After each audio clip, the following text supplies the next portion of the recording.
Hi everyone, and welcome to today's webinar about how to use secondary onboarding and how to use Userpilot as a tool to achieve that.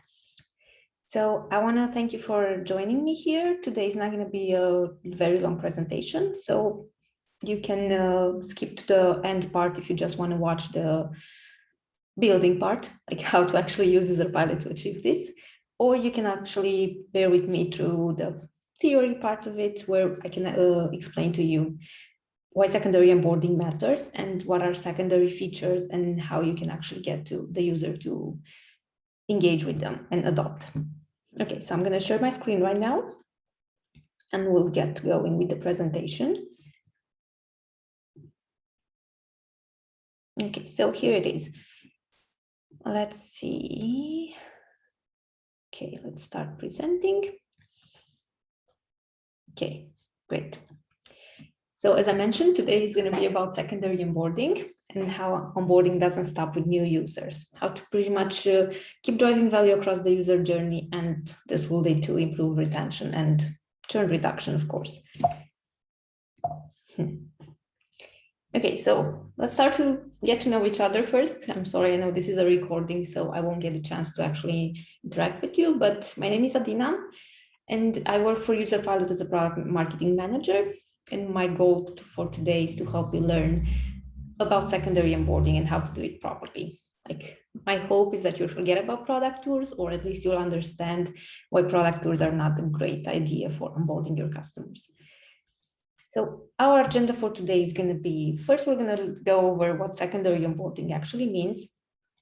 We'll discuss about milestones in the user journey and the role this actually plays in the secondary onboarding. I'm going to stress segmentation all over again, because it's important to understand what you can do with it. It's not just about segmenting based on demographics or other data that pretty much doesn't tell you a lot of things. And then we're going to actually go into building an interactive walkthrough. I'll explain what this is in a second. And we're going to build a checklist and connect our walkthrough to build a multiple of flows and in-app experience that actually work together. This will lead to your users engaging with secondary features and, again, adoption. So let's get started. First, what is secondary onboarding? It's important to understand, like, many of you probably are familiar with the word onboarding, not probably, I'm guessing definitely. But onboarding doesn't really necessarily mean just showing a welcome screen or a product tour, or like guiding new users through every feature of your product. It doesn't stop there. It's not just about understanding, hey, this is my product. Usually a lot of people just stop at that. So secondary onboarding refers to secondary features and driving engagement and discovery towards them. And this usually happens after the activation point. Activation meaning when user has actually experienced the value in the product. When they get to that point in their journey where they realize, okay, this product will actually help me get my job done, it's good for me, I want to continue using it. That's the moment in time when you actually show them secondary onboarding. So what's the problem with product tours? Because you might say, yeah, I'm doing this, I show them where everything is important, and that's it. Why should I bother with everything else? The problem with a product tour like that is that why would you want to show all the features to a user before they actually need that feature? For example, you're showing me how great analytics you have, but I have no data in the platform. I haven't even used it. I'm not sure this is for me. So why should I care about analytics? Some of you actually do it to replace a bad UX. And again, in-app experience or flows or tooltips or everything you actually show the user are not going to be there to replace a bad UX. If your product is difficult to use, your users will leave eventually, no matter how great your onboarding is. So I have here a bunch of quotes from people on Facebook. And if you're still not convinced that everybody actually hates onboarding and it's not relevant for them and it's not contextual, it's just annoying, adds friction, then I don't know, you're probably just going to stick to this. But if I manage to convince you that there's a better way, let's look into how you can actually use secondary features and how you can use the milestones and everything else to build better onboardings. So what is the secondary features? I keep mentioning that key features, primary features is the primary onboarding. And those are actually your core product features that help the user get the job done. So for example, if you have an email marketing automation platform, your core feature is going to be building email, adding your list of contacts or managing your list of contacts, right? Building an email, sending an email. Those are key features. Like that's what somebody actually hires your platform because they have the job of sending emails, right? Communicating with their end users.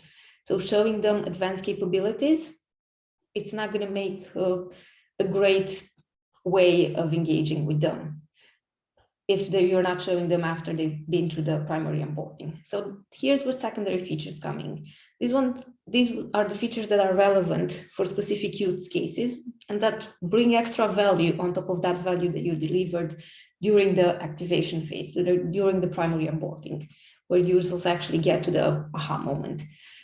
So secondary features actually help you build this continuous educational loop that drives repeated value across the user journey, and that brings your users to become more advanced, more professional of using your product and get repeated value over time. For example, on the left side here, we have an introduction for universal reporting, which is an Asana tool, Asana feature. But the thing is, they haven't introduced this to pretty much everybody. Like they're not going to show this to you while you just log into their platform, because this doesn't make sense to you if you're not in a specific place in your journey, right? The same with the Slack huddles on the right here. They're not going to tell you, hey, upgrade to paid plan, get this feature, this is amazing, use these videos, when you haven't even, I don't know, added your team, started communicating with your team, starting to see the value of Slack altogether, right? These are both examples of secondary features. And I hope you see why it's important to deliver the messages and introduce them to your users just at a specific point in their journey after they've been through their primary onboarding. So why should you care about all this? To be honest, introducing users' app capabilities gradually, it's going to build a contextual onboarding and your messages are going to be relevant to your users. They're going to gradually and slowly understand that your product delivers value, but you're going to show them these things in a paced flow pretty much when they actually need to do. And this leads to higher adoption and higher retention and lower churn, obviously. I think my presentation got stuck. Okay, no, it doesn't.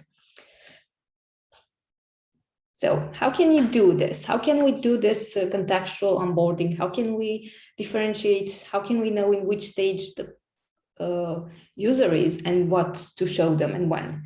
And here is where the combination of milestones and user journey plus segmenting based on this will actually help us know exactly when and where and to which users to deliver our messages. So what are milestones? You're probably familiar with the term milestones from like, this is that stone that sits next to a road telling you how far further away are you to a certain point, right? A significant stage or event in the development of something. This is a different definition if you search on Google. But what does this mean in Saas? So in Saas, we use milestones, or some people call them, I don't know, points in the journey, points in the stage in the journey, sorry, that your user needs to reach before moving forward. So imagine that there are pretty much places you want them to get and advance. A Userpilot, we imagine this as a flywheel, and important milestones that a user needs to go through are the aha moment, obviously, where they understand or think that your product actually has to deliver some value to them, so they are willing to try it. Then the activation point where they actually get to experience that value, that aha moment again, and see it in action. That's when they decide to stick to your platform. It might be for a while where they are sticking to a free plan if your product has a premium plan. But then through the repeated value, they get actually to pay for your product because it's going to deliver something that they need. They're going to be a basic user, then they're going to be a pro user, and then they become an advocate. So you see, these are important milestones that your user has to pass. So knowing these milestones will help you understand when it's time to deliver to push your users, to prompt your users to try and discover advanced features. It's going to make no sense to show something to somebody in the aha stage or the activated stage before they reach this one if your feature is a secondary feature or a tertiary feature that relates to advocates or pro users pretty much. So the user journey is built out of milestones, as I said, and here is a pretty much representation of moments when you should be sending messages to them. So if they're on your website converting, you're going to show you some different messages. Before they reach the aha moment, you're going to prompt them to try and engage with the primary features. Once they reach the activation point, you want to start gradually introducing them to more advanced features. This is a different way of actually looking at this.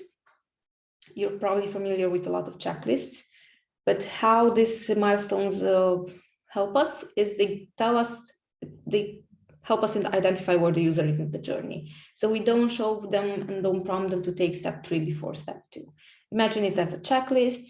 You won't tell the user to, okay, invite your teammate or, I don't know, do something more advanced when they haven't actually gone through the necessary steps to get there, right? Or here is another example of premium features or premium account onboarding. Like this is a completely just secondary features onboarding here. This on the left is a checklist from Loom, and it's probably it's definitely for the primary onboarding. And in here we have a different checklist, that showcases the secondary onboarding. Checklists are great to build secondary onboarding because it's a not very intrusive way of telling people what to do, like giving them hints mostly. Like here's what you can do, but in a very friendly way. I mean, Trello's one might be too long, but you still get short actions to do small things. Okay, so why should you care about milestones, user journey, being contextual and everything?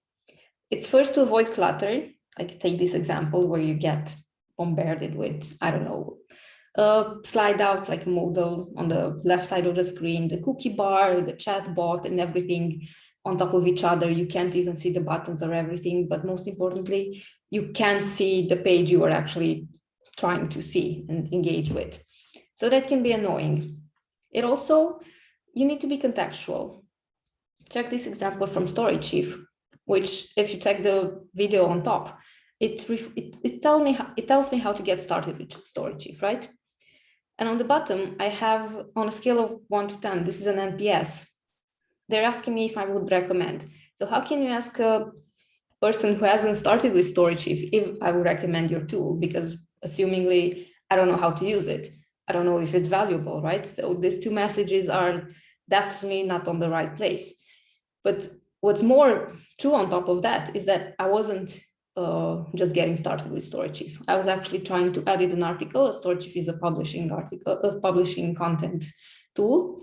And I was actually using it for a while, and I was actually editing an article in here when they started popping these things all together. And I was like, what's going on? So you see, your message has to be contextual and it has to come at the right moment. Okay, of course, this is not introducing new features, but I think you get the point. It's about when you pop up something on the screen. So how do you do that? And the answer here is probably segmentation. You can actually segment people using milestones and other in-app engagement, like product usage analytics, and actually determine where the user is in the journey and when's the right time to send the message. Segmentation helps you to be contextual, specific, and relevant. And this is what I like about this. It actually gets your messages at the right time and people feel like you've read their mind. So look at this Loom message here that popped up after I finished recording a short video. This is actually a premium feature that they introduced to me.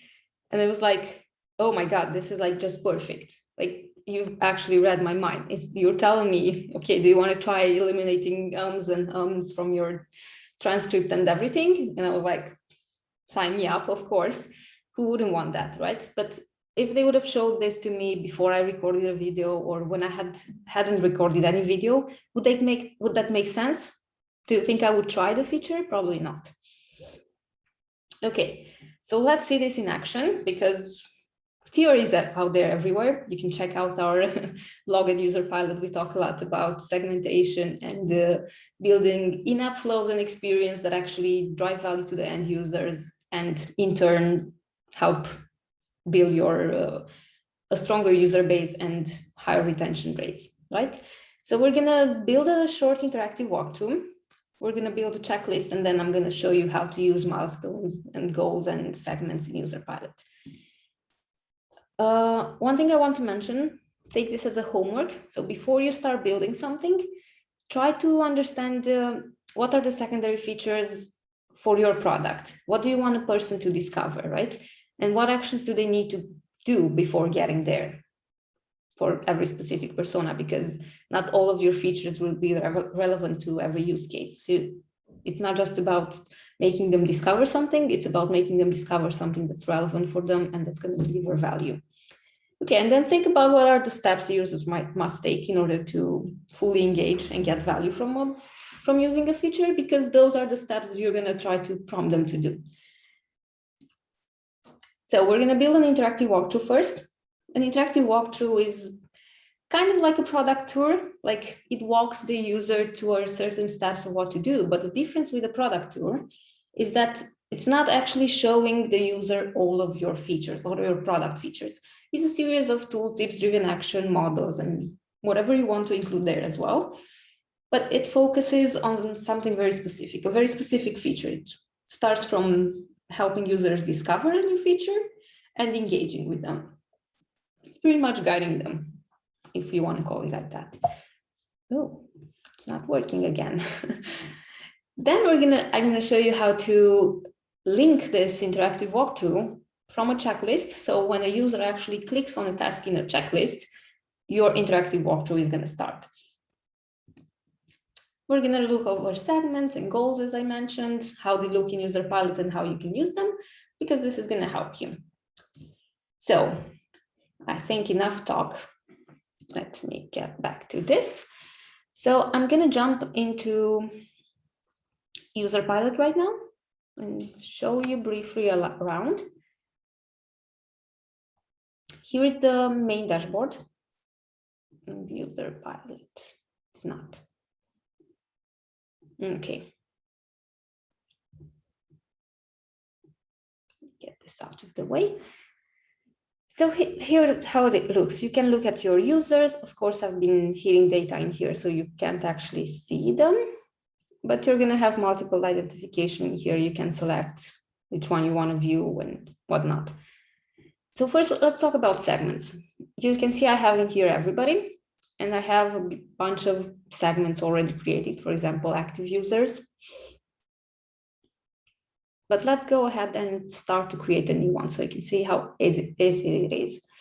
You're just going to start adding conditions, right? And you can choose from user identification things like sign up date, last seen, have they verified their email, and other data that you actually send to us. You can also add, let's say, a different segment and start building on top of that.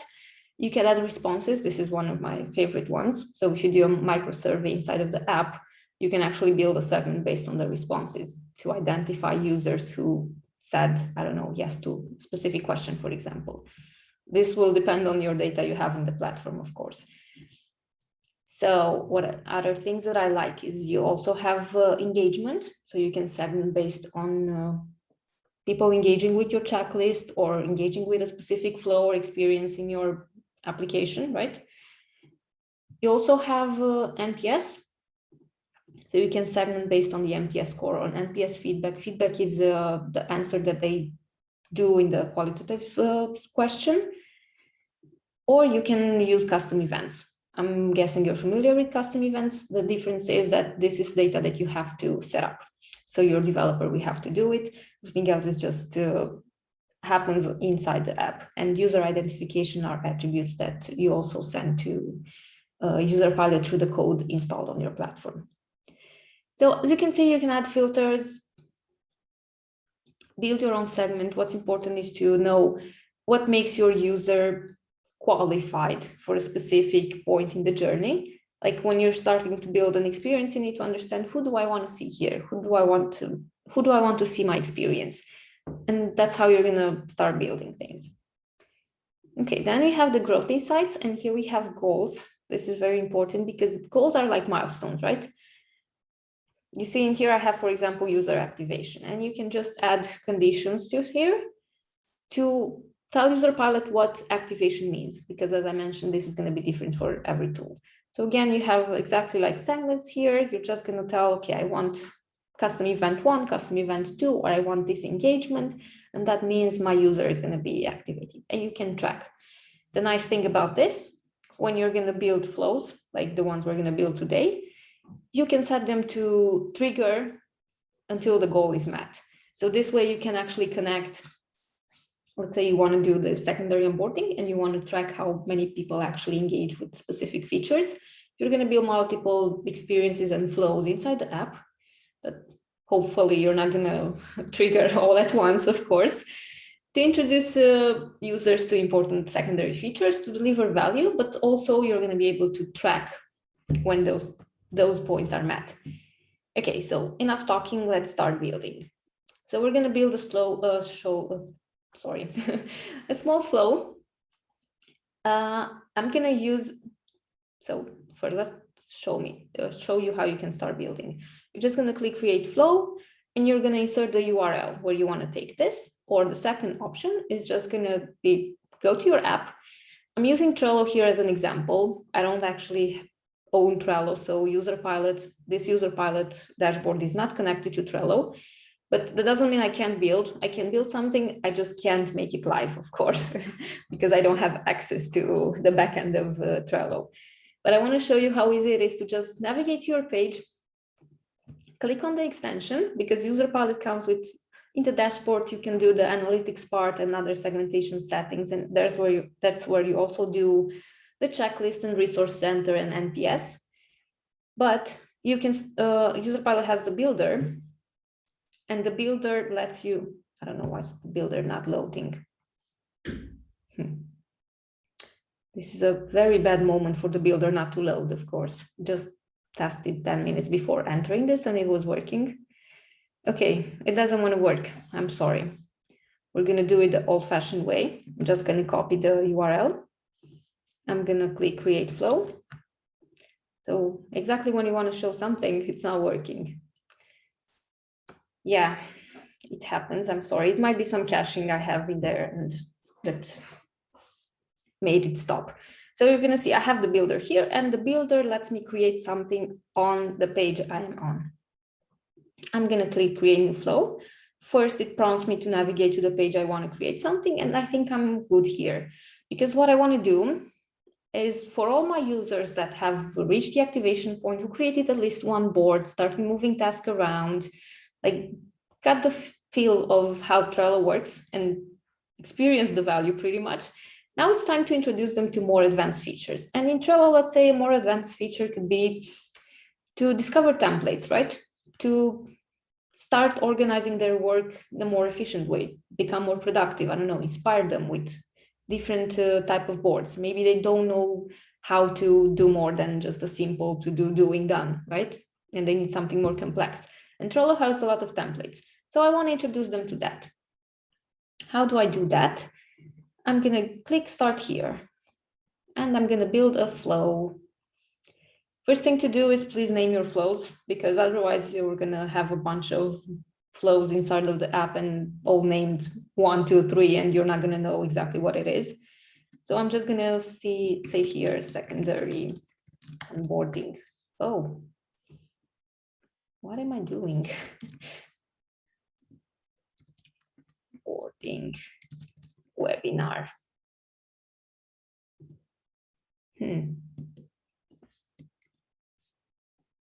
honestly don't know what's happening here. Never mind. Okay, I'm gonna create it. Okay, so start with a pattern. Userpilot lets you create multiple patterns in here. You're probably familiar with model slide outs, tooltips, but what's unique to Userpilot, and not every other tool has it, is the driven action. And these are like small tooltips, but are actually prompting the user to do an action. And once they got to do it, you can trigger a specific thing to happen once the user engaged with it. So I'm going to select this, and it's going to prompt me to select an element where I want to place my driven action. And I want to place it here because to get to the template board, people have to click on create. So I can engage with this and modify it as I want, add text in here, click here to create a template or whatever I want to tell them, right? I can put a background on it. I can do pretty much everything I want with it, modify it, add emojis. You'll see it's quite change the title if I want, or I can delete this section altogether, right?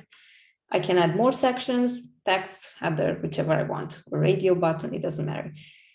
But that's not a point. I'm going to let you explore Userpilot on your own and see what you can build with it. What I want to show you is the functionality. So what I do here, I want an action to be on click. So on click, something will happen, right? And I'm going to tell Userpilot what to happen after. You're going to see in a minute. I can also say if I put this on a field that the user has to input a text, it's not going to let the user move forward until they actually have done the action, right? For me right now, click is okay because I want to click on create because this is going to open a model here. So I'm satisfied with this. I'm going to continue. You see here, I have the steps. So I'm going to add a different one. Still actionable. But as you see here, I don't have the model. I have to press Shift and I can engage with the page. And once I release it, I'm going to be able to select again. So I want to select this button. Okay. And I want to place, again, a message. Click here or something. I'm not going to waste a lot of time on the microcopy here. I'm sure you're going to be able to explore with that and other beautiful settings in here. I'm going to focus on functionality again. So again, we want the person to click. Don't worry about the screen disappearing. This is going to work as shown because I'm going to go check the behavior. So this is only going to show when the pop-up is actually on page. I can also change the positioning, but usually you want to do that if you have something that's going to be covered if your tooltip, so you can just move it around.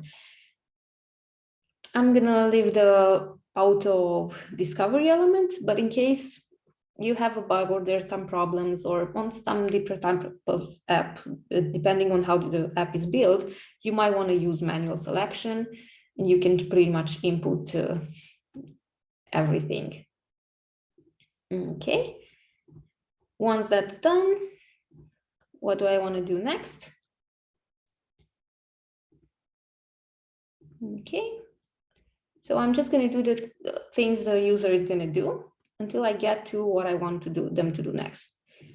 So once they click on all of that, I want to put another one on explore templates, and I want them to click on here as well.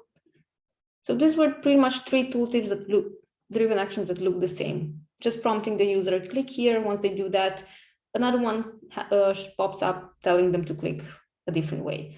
So this is how I guide them where the templates are.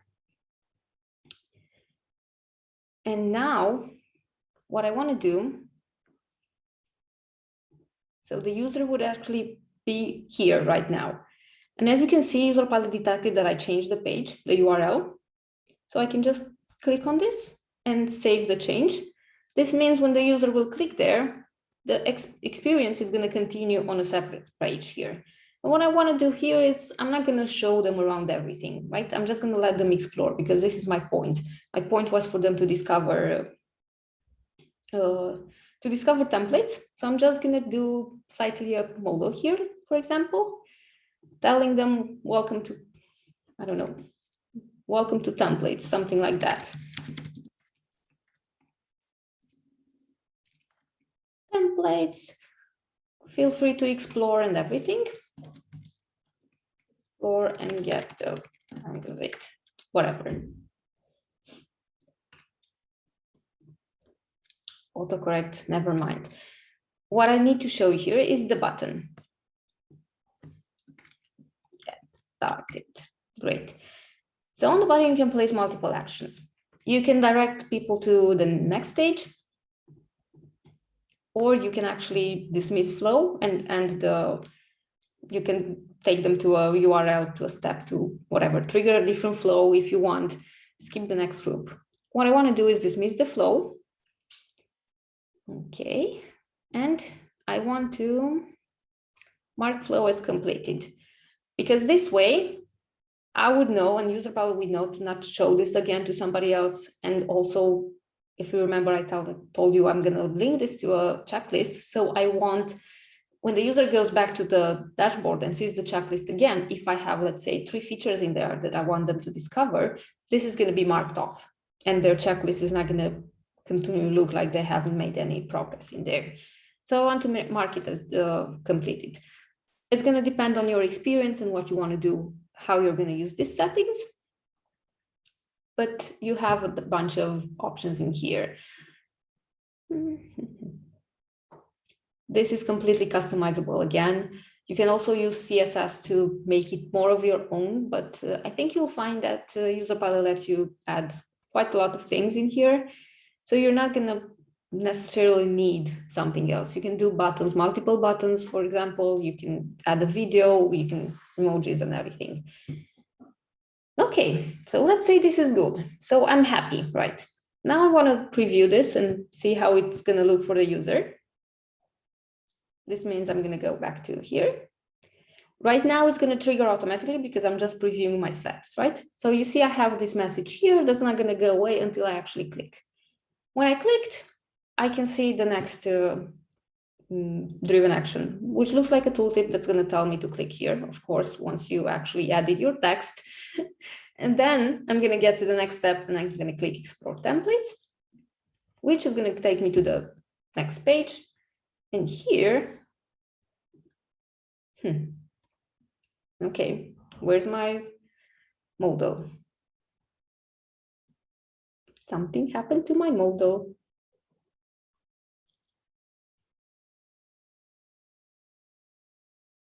Actually, let's close this and check, because maybe I haven't done something correctly. Okay, no, my model is here. Time is not delayed.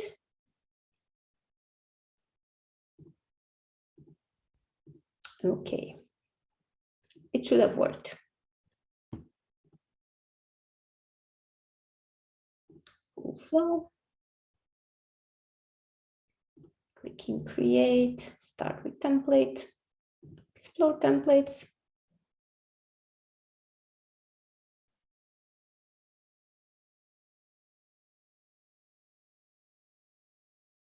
Okay, it's still loading.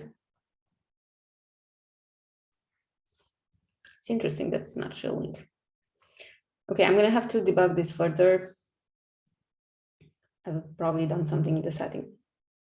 Then it's not there, it's not triggering, but I think you get it. So let's go to the more important part of this. Because the thing is, I'm going to be honest with you, Userpilot just launched the new Chrome extension in interface, and there might still be some few bugs in there, which you're probably familiar with. The point is that we have an awesome support team and customer success team that are actually, it's their mission to help you build everything that you need and everything that's relevant for your application. So you're going to have the full support if you're starting to do this. And if you jump into any problems, just hit them a message and they're going to help you. Sometimes these things happen. Yeah. You get an error, or there's something I forgot to click somewhere and it's not showing. Or it might be due to my caching that I haven't cleared in a while, and I've been playing with this for a few times. So it just might be my problem here. So what I wanted to show you, once you click publish, this is not going to go live. You're going to be taken back to Userpilot dashboard. Of course, again, this is not going to launch because this is a different tools interface, like the data in here is connected to a different app. I just want to show you what's going to happen, what you can do. You can set multiple settings in here, who you want the audience to be. If you're just testing out and you're not using multiple environments, which is actually possible with Userpilot, you can just trigger it for yourself to see how it looks, to test it out, or you can do specific segments. Remember, we talked about segments. And if you don't have a segment already built, you can just simply insert your conditions in here, right? Tell them who do you want to trigger this. In our case, as I mentioned, I want to trigger this to somebody who is build a board. Those can be custom events. Or if I create a goal with building a board, moving tasks around the board, and I don't know, something else. If I name that, I don't know, ready for secondary onboarding, I'm just gonna click, I'm just gonna select that segment. Then I can probably put a goal here, like define a goal, explore templates, and I'm just gonna do this until a goal is reached. In my case, I'm just gonna build it to somebody who, keep triggering, no, trigger every time, because this is gonna be connected to a checklist. Okay, if you also define a goal, you're going to be able to run A/B tests, but that's a different story. We have a different webinar on this. I hope you subscribe to that one as well. If not, you can just email me and I can send you the recording of that as well. So once you're done, of course, you're going to click publish. I'm not going to do that because I don't want it to be in the different app platform here. I'm just going to go and delete them after. So how do we use checklist? How do I connect?